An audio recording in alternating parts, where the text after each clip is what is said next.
Welcome to Understanding Wildfire with Professor Monks. Today's topic, Fire History, Part 3. Having reviewed the history of fire in the United States, let's turn our attention to Australia. Indigenous Australians have been around for at least 60,000 years, and they made extensive use of fire to manage their landscape for many of the same reasons as native people in North America. Anthropologist Rhys Jones famously described Indigenous Australian fire practices as fire stick farming, because they could alter the landscape in ways as significant as what we usually expect from farming.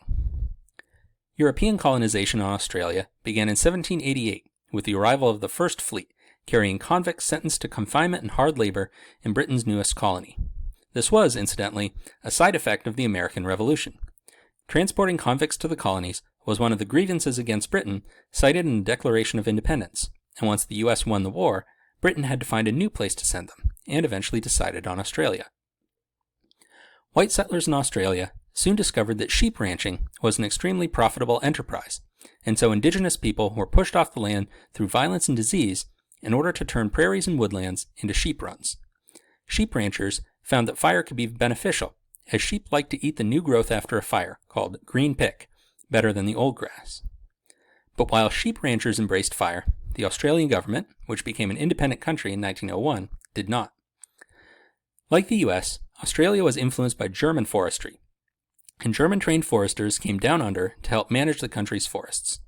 They promoted the idea that if you suppress fire for long enough, there will be an ecological shift to new kinds of forests that are hard to burn. This idea that fire can be suppressed long enough to be eliminated was no more true in Australia than in the US, but the southern country learned its lesson quicker. A series of major fires struck in the 1920s and 1930s, culminating in the huge Black Friday fires of 1939, in which 71 people died. Seeing that total fire suppression was not going to work, Australia turned in a different direction, with an embrace of controlled burning. The so-called Australian strategy was based on the idea that forests and grasslands should be deliberately burned as often as possible, in order to reduce fuel loads and prevent destructive fires. This strategy was enhanced in the 1960s with the development of aerial ignition, a system in which large, sparsely populated areas could be cheaply burned by dropping incendiary capsules from planes. Thus, while the US was using planes to drop water to put out fires, Australia was using planes to drop fire starters. By the 1970s, ecologists were critiquing the dominant fire policy in Australia, just as they were in the US, but from the opposite direction. The Australian strategy called for burning areas on a rotation of 5, 3, or even 1 year. But many plants and animals aren't adapted for such high-frequency fire. Moreover, frequent fires tended to be much lower intensity, and again, many organisms weren't well adapted to that kind of fire regime.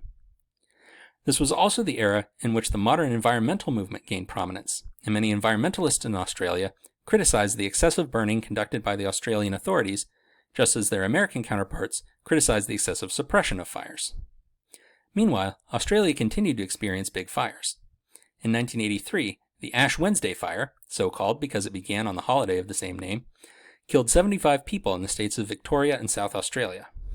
Ash Wednesday is notable because research conducted afterward helped to promote the distinctively Australian policy of homeowners remaining in their homes during fires instead of evacuating. We'll discuss this policy, known as Prepare, Stay, and Defend or Leave Early, or by its shorter name, Stay or Go, in a later video. Another important development of the late 20th century was the 1991 decision by the High Court of Australia in the case Mabo versus Queensland. The court ruled that the state of Queensland had been wrong to take land that belonged to the family of Eddie Mabo, an Indigenous man.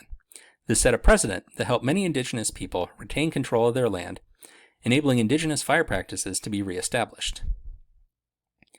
We mentioned that the 2000s and 2010s were characterized in the US by expanding areas of wildland-urban interface and by increasingly serious climate change.